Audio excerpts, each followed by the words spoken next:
uma mensagem de David Bradenberg.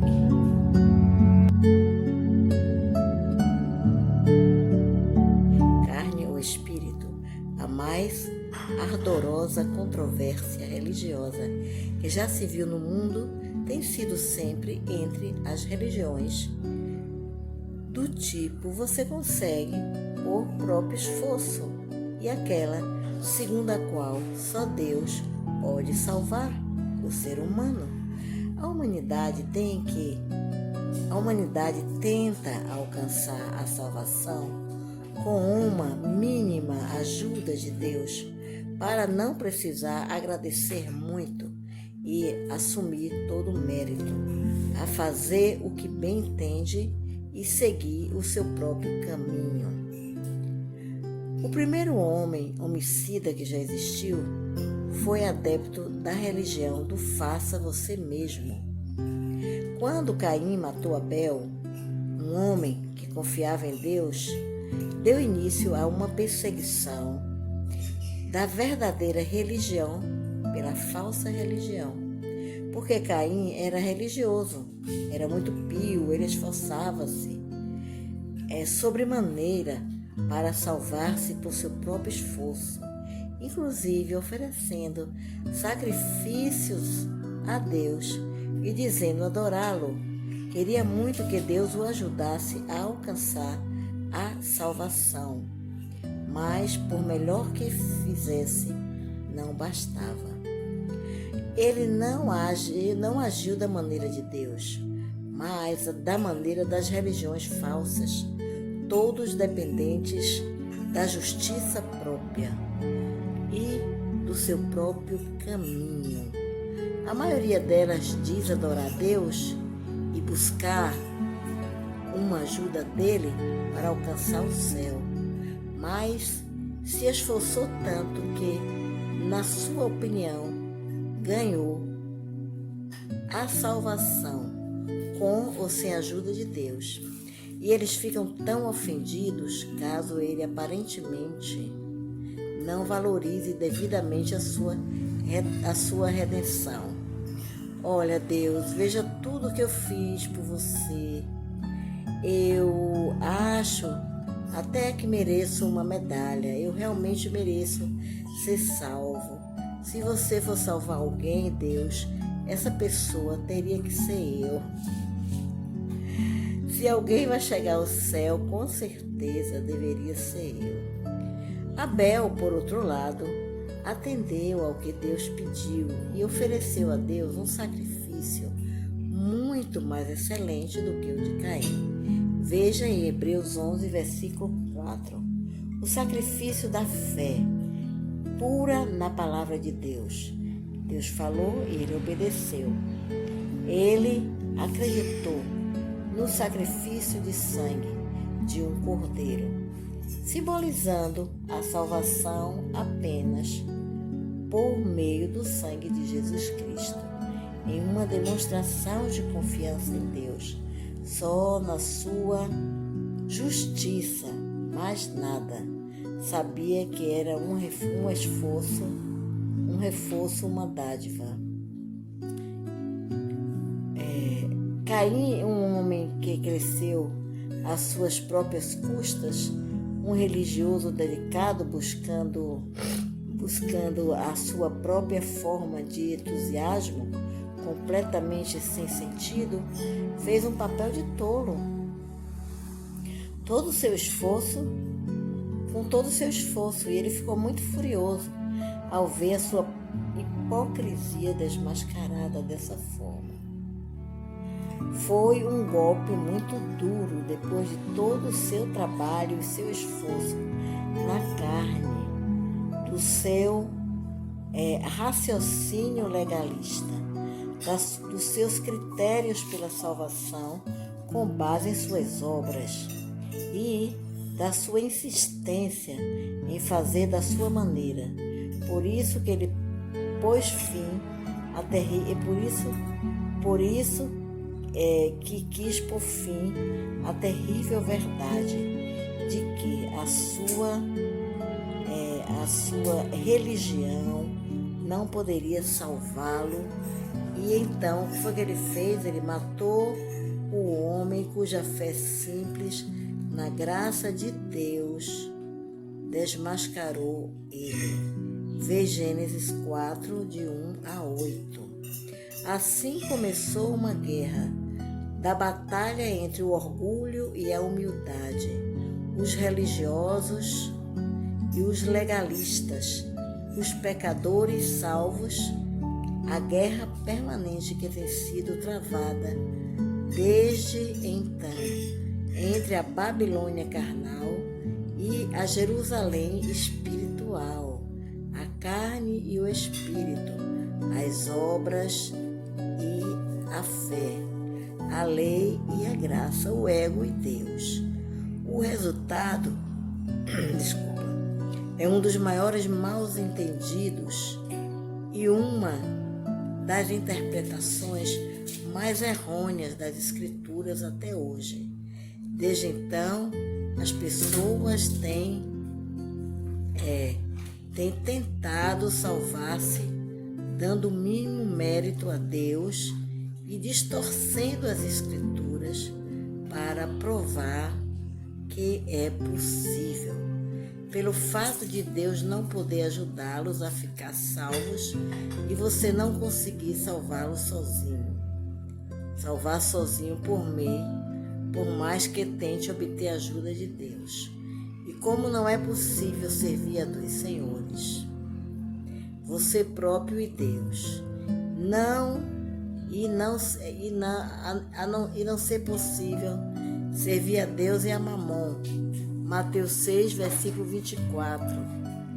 Os religiosos convocados a Mamon apenas sem Deus, qual foi o resultado? Eles pereceram no dilúvio dos juízos de Deus. Apenas Noé e sua família se salvaram pela graça de Deus dentro da arca, um simbolismo do Cristo, as águas que destruíram aqueles que tanto se esforçaram pela salvação, salvaram os que acreditavam em Deus. Mesmo assim, a humanidade não aprendeu como costuma dizer. A única coisa que você aprendeu com a história é que jamais aprendeu com ela. Não demorou muito e voltou à ativa. E desta vez construíram uma torre para chegar ao céu por seus próprios meios. E tornaram famosos e ganharam reconhecimentos por sua grandeza. Mas isso também não funcionou. Construíram a Torre de Babel, que significa confusão total. E nós sofremos essa confusão de vozes, de línguas desde então. Línguas diferentes, milhões de línguas. Em cada país tem uma língua diferente, em quase cada país, né? Você vê esse Gênesis 11, de 1 a 9. Então, até Abraão tentou aprontar algumas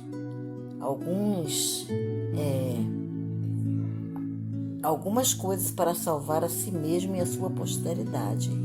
Mas Deus, ele teve que lhe mostrar que era tudo pela fé, pelo poder milagroso de Deus, não pela força da sua carne. No entanto, seus descendentes diretos, os judeus, ainda dizem ser salvos pela sua ascendência natural. Moisés tentou e caiu de cara no chão diante de Deus no deserto quando descobriu que não conseguiria por própria força. Os filhos de Israel planejaram e foram derrotados. Muitas vezes, quando acharam que seu próprio braço os salvariam. Até mesmo Sansão, veremos que sem o poder de Deus, ele era só um fracote. E também, vamos ver, Saul, Davi, Salomão, todos eles descobriram que ao agirem por conta própria, sempre fizeram asneiras, quando não admitiram que apenas Deus poderia salvá-los, que era tudo obra dele, nada mais. Esse foi um ponto de discórdia entre os primeiros cristãos. Alguns acreditavam que bastava crer para ser salvo. Já os outros achavam que seria preciso também guardar a lei. No caso dos cristãos de ascendência judia, eles não conseguiriam evitar se considerassem um pouco melhor do que os gentios, até mesmo entre os irmãos cristãos. Mas é claro que acreditamos que Jesus é o Messias, diziam eles, mas ainda precisamos seguir as leis, a antiga lei, para ajudar-lhes a nos salvar, ajudar-nos a nos salvar, Paulo ficou tão enjoado com essa detestável combinação de obras e graça que censurou Pedro publicamente. Veja Gálatas 2, de 11 a 21. E passou a maior parte dos seus anos combatendo essas questões em epístolas atrás de epístolas. Eu também passei alguns anos iludido quando ainda jovem na fé. Foram anos de insegurança e incerteza, sentindo-me derrotado, até entender que bastava acreditar para ser salvo, mais nada. Porque a Bíblia diz: quem crer no Filho tem no verbo presente a vida eterna. Do verbo ter, tem, não é quem for bom, quem fizer obras boas, quem fizer isso nem aquilo. É quem crê tem a vida eterna. João 3, versículo 16. Agora mesmo, sem condições, sem obrigações de se comportar, de ir à igreja todos os domingos. Essa história de perfeição e santidade dos supostos santos farisaicos que se sentiram e se acham, melhor do que os outros. Eu simplesmente não ia conseguir a salvação e a sabedoria. Parecia que quanto mais eu me esforçava para ser bom, por eu conseguir, quem me livrará do corpo desta morte? Graças a Deus por Jesus Cristo, nosso Senhor. Romanos 7, 24 a 25. E é só isso, não é mais nada. Nenhum outro meio. A sua própria justiça nada vale. Suas boas obras de nada servem. Nada disso pode manter os salvos.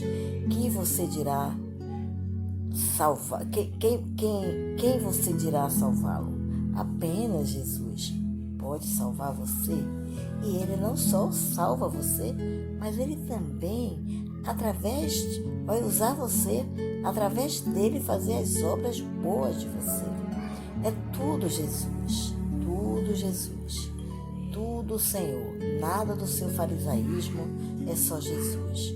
Foi um grande rompimento, porque eu sabia que se não fosse assim, jamais conseguiria ser salva. Tinha que ser obra de Deus. Eu não conseguiria. Eu não preciso de qualquer outros argumentos doutrinários para me convencer.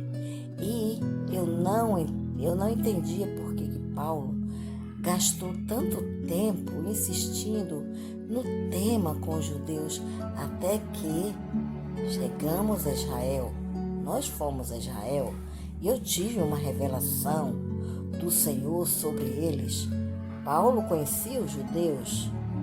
Mesmo nós cristãos judeus modernos Sempre achamos que tínhamos uma ligeira vantagem sobre o resto dos cristãos, que Deus tenha um pouco mais de preferência por nós. Só fazia acepções de pessoas, no nosso caso, que era um mais cristão do que os outros, pois nossa salvação resultou de duas fés. Mas diz claramente na Bíblia que você não pode, não há nenhum judeu, não há nenhum grego em Cristo Jesus. Gálatas 3:28. Nós somos todos iguais. Em Cristo, né? Nós cristãos sempre nos consideramos uma elite por quem todos os outros cristãos devem ser muito gratos a dar a devida diferença. Até mesmo o apóstolo Paulo, fanaticamente judeu, parecia ter um certo apego a essa história de vantagem dos judeus, mas devemos ser relevantes, assim como teremos que perdoar o resto dos cristãos judeus pela sua atitude. Olha, eu sou um cristão judeu. Pois não existe diferença, meus queridos, exceto que foram os primeiros a ouvirem a mensagem e acreditarem primeiro em ordem cronológica, em tempos, não em preferências ou em vantagens. Por isso, o versículo primeiro aos judeus, Romanos 1:16, a vantagem deles era simplesmente cronológica, geográfica, não era espiritual de maneira alguma. Durante anos, eu, como a maioria dos membros da igreja, fui doutrinado pelos cristãos pró-judeus de que os judeus tinham uma certa vantagem sobre nós cristãos, que Deus de alguma forma os abençoava mesmo sem Cristo, e que por alguma razão seria recebido por Deus, mesmo sem crer em Jesus. Tudo isso é papo furado. Deus não faz acepções de pessoas. Veja em Atos 10:34. Ele não ama mais você ou a mim. O problema com muitos cristãos hoje é que ainda vivem segundo o Antigo Testamento com uma religião de obras. Quando nossas primeiras missões foram para o Japão, o povo perguntou: vocês são o quê? Cristãos do Antigo ou do Novo Testamento? No início, eles não entenderam o que queria dizer, mas logo descobriram que o cristão do Antigo Testamento disse que enfatizava mais templos, catedrais, cerimônias, rituais, tradições, uma religião, principalmente de obras. Já os cristãos do Novo Testamento era o que enfatizava não prédios, pompas, coisas que se veem, mas as coisas simples do cotidiano cristão, como Jesus e seus discípulos fizeram, e as coisas invisíveis do Espírito. Uma comparação e tanto é uma grande verdade. Muitas religiões e os seus seguidores ainda vivem no passado, até mesmo dentro de contextos pacíficos herdados de muitos resíduos de idolatrias, e seu amor por edifícios, por estímulo a templos, sacerdócio e santidade, vestuário modificado, cerimoniais,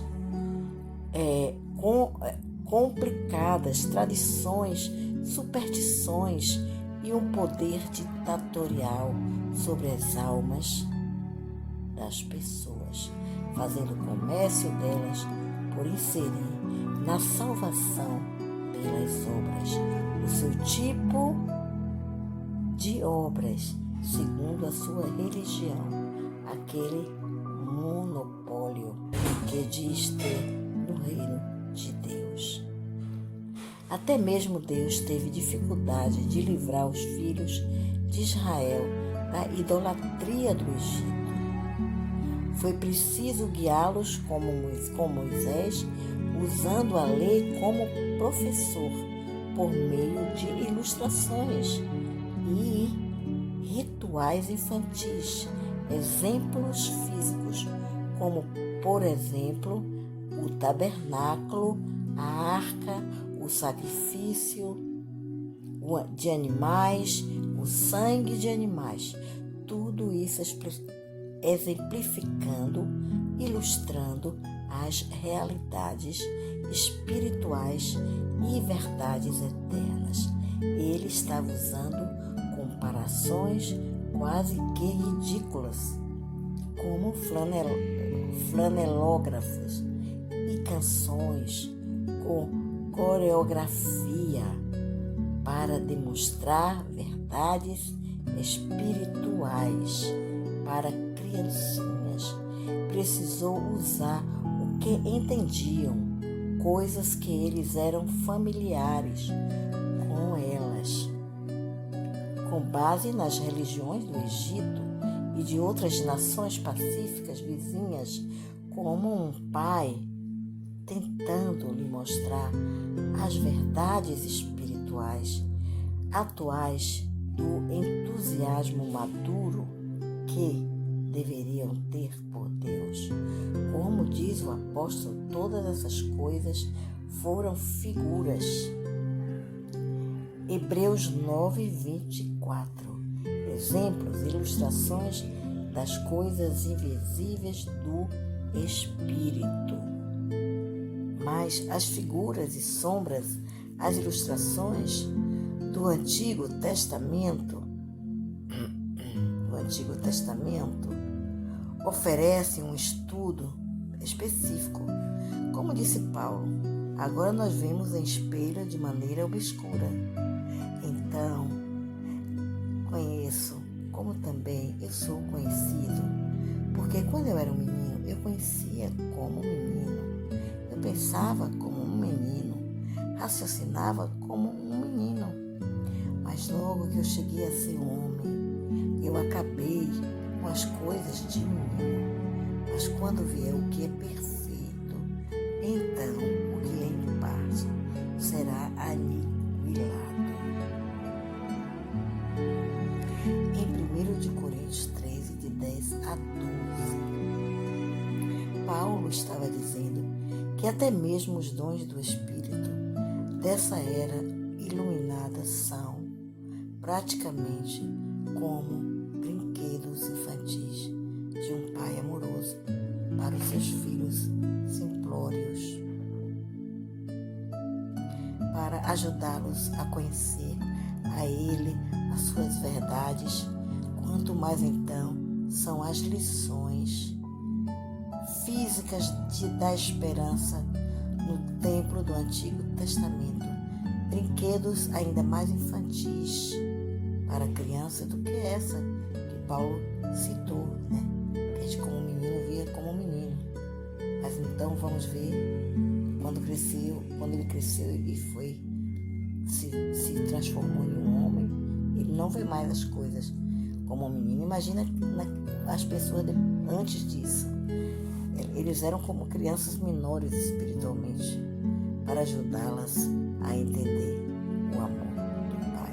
Deus teve que usar essas ilustrações, essas coisas, essas alegorias para poder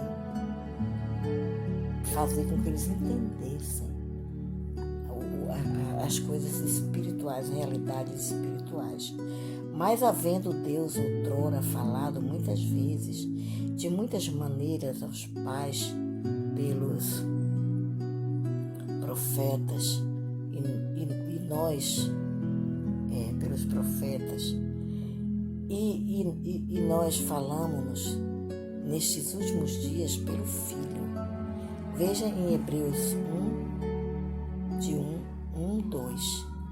E quando Jesus veio, ele disse àquela mulher junto ao poço em Samaria: a hora vem em que nem neste monte, nem em Jerusalém adorareis o Pai, mas vem a hora, e já chegou, em que os verdadeiros adoradores adorarão o Pai em espírito e na verdade, pois o Pai procura tais que assim o adorem. Deus, ele é um espírito, não importa que os que o adorem em espírito e em verdade. João 4, versículo de 21 a 24. É nessa fase espiritual que hoje vivemos no Senhor. Paulo vai além da sua...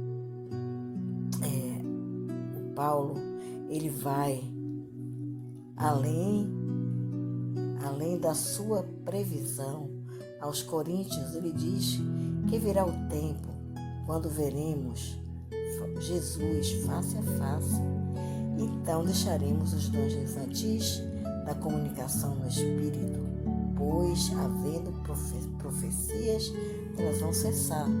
Tendo línguas, também desaparecerão. Tendo conhecimento, passarão. Porque nós conhecemos em parte, conversamos em parte nós profetizamos. Mas quando vier o que é perfeito, então o que estiver em parte será aniquilado. 1 Coríntios 13, 8 a 10. Até mesmo o que conhecemos hoje é apenas uma amostra das gloriosas realidades por vir. No Antigo Testamento havia as ilustrações. No Novo Testamento temos as verdades espirituais apenas pela fé. 1 João 1,17. Mas quando Jesus voltar, nós o veremos como Ele é. Seremos literalmente como Ele, face a face, vivenciando plenamente as realidades de Deus e o mundo por vir. 1 João 3,2, Filipenses 3,2. Aleluia! Agora nós temos a salvação pela fé no Espírito, nenhum futuro será uma realidade visível. E no futuro, porque às vezes é a tradução, né? Que essa carta foi traduzida de inglês para o português. Então fala assim, eu vou repetir, tá bom? A salvação por fé no Espírito, no futuro será uma realidade visível, tangível, com um novo corpo, um novo mundo, a plenitude. Veremos Jesus face a face. Então não vamos precisar mais de nenhuma ilustração, coisas de criança. Quer dizer, no Velho Testamento foi todas aquelas coisas, depois foi melhorando. E agora, quando Jesus vier, vamos ver Ele face a face. Que coisa mais linda, né? Então nós temos que adorar a Deus em espírito e em verdade. Nós não temos que estar seguindo religiosidade, seguindo como se fôssemos criancinhas que dependem dos homens para poder entender as coisas. Tudo é pela fé. Nós temos que realmente aprender, sim, a termos uma conexão com Deus, Deus vivo que está presente, tá bom? Através de quê? Da palavra, tá? E essas mensagens, os ensinamentos que o Senhor nos dá através dos profetas, para a gente aprender a ouvir também de Deus. Porque Deus continua falando, Ele não parou nos profetas, né? Deus é um Deus vivo e gosta de falar em nossos corações, gosta de nos acalentarmos, gosta de nos amarmos, gosta de ouvir, que a gente fique quietinho ouvindo a sua voz e principalmente Ele fica feliz quando nós o obedecemos. Nós só temos que seguir os valores e os princípios que Ele nos ensina através da sua palavra. Fiquem aí com Deus. Obrigado, Jesus. Muito obrigado, Senhor, por tantas revelações maravilhosas que você dá a nós, seus filhos. Nós amamos você, Jesus.